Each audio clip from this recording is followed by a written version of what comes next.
नमस्कार, मैं हूं आपके साथ हेमंत कुमार। अमेरिका ने वेनेजुएला में बड़ा खेल करते हुए निकोलस मादुरो को गिरफ्तार तो कर लिया है, पकड़ तो लिया, लेकिन वहां के तेल पर अपना कब्जा भी जमा लिया। लेकिन इसी बीच सबसे बड़ी बात यह है कि चीन ने इसका ऐसा तोड़ निकाला है जिससे अमेरिका और इजराइल की टेंशन बढ़नी तय है।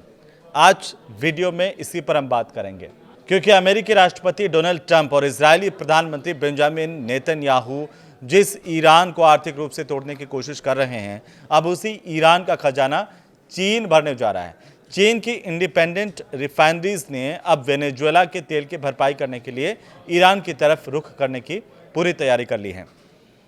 दरअसल अमेरिका ने वेनेजुएला की नई सरकार के साथ डील कर ली है कि वहां का कच्चा तेल जो है वो अब आएगा अमेरिका, और अमेरिका इसीलिए इस पूरे के पूरे घटनाक्रम को कर रहा था। ये आरोप भी अमेरिका पर लगातार वैश्विक समुदाय में लग रहे हैं। ट्रंप ने इस बात को खुद बताया कि करीब $2 अरब का तेल अमेरिका भेजा जाएगा। इसका सीधा असर चीन पर पड़ा है, क्योंकि चीन वेनेजुएला से भारी मात्रा में सस्ता तेल अब तक खरीदता था। लेकिन चीन रुकने वाला नहीं है। मार्केट के जानकार बताते हैं, और साथ ही साथ ट्रेडर्स की तरफ से भी ये खुलासा किया गया है कि वेनेजुएला से जो तेल सप्लाई बंद होते ही चीनी रिफाइनरीज ने अपना पूरा का पूरा फोकस कर दिया ईरान और रूस पर शिफ्ट। अब आप देखिए, इसकी दो वजह हैं। पहली वजह यह है कि सस्ता विकल्प है। ईरानी जो हेवी क्रूड है वो इस वक्त बाजार में सबसे सस्ता है और बेहतरीन विकल्प बनकर के उभरा है। दूसरी बड़ी बात है कीमत के खेल की, जिसमें आप देखेंगे कि वेनेजुएला के तेल की जो किल्लत होते ही ईरान अपना तेल इंटरनेशनल बेंचमार्क यानी ब्रेंट से करीब $10 प्रति बैरल सस्ता बेच रहा है।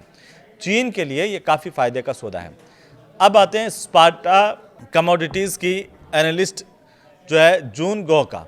उनका ये कहना है कि वेनेजुएला का पूरा जो ड्रामा है वो चीन की प्राइवेट रिफाइनरीज को चोट पहुंचाएगा, लेकिन बाजार में रूसी और ईरानी तेल की भरमार है। इसीलिए चीन को डरने की ज़रूरत नहीं है, उसे और अपना बस सप्लायर बदल देना है।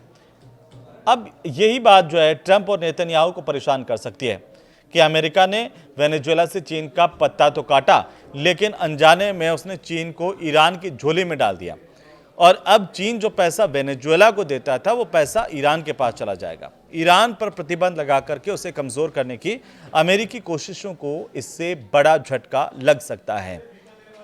देखिए, केपलर का जो डेटा है उसके मुताबिक अगर हम बात करें तो चीन के पास अभी जहाज़ों पर वेनेजुएला का इतना ज़्यादा तेल मौजूद है कि अगले 75 दिनों तक उसकी गाड़ियां दौड़ती रहेंगी। लेकिन अगर आप थोड़ा और आगे जाएंगे, यानी कि मार्च और अप्रैल, तो मार्च और अप्रैल तक आते आते ये स्टॉक चीन का ख़त्म हो सकता है। और ये मीडिया रिपोर्ट्स कहती है, केपलर की जो रिपोर्ट है वो कहती है।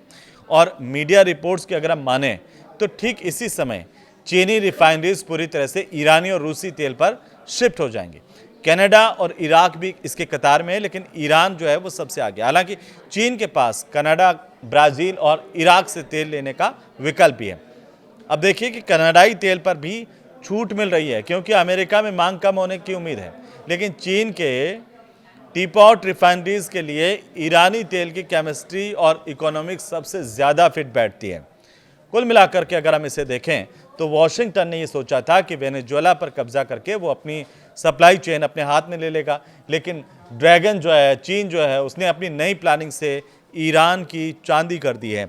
इसका असर वैश्विक समुदाय में क्या पड़ता है, और क्या जो अमेरिका सोच रहा था उसके खिलाफ दुनिया के अंदर कुछ चीज़ें हो रही है तो उसका असर अमेरिका पर पड़ना तय है। ये सवाल अभी सबके सामने आने ज़रूरी है। इस पर आप क्या सोचते हैं, हमें कमेंट करके आप बता सकते हैं।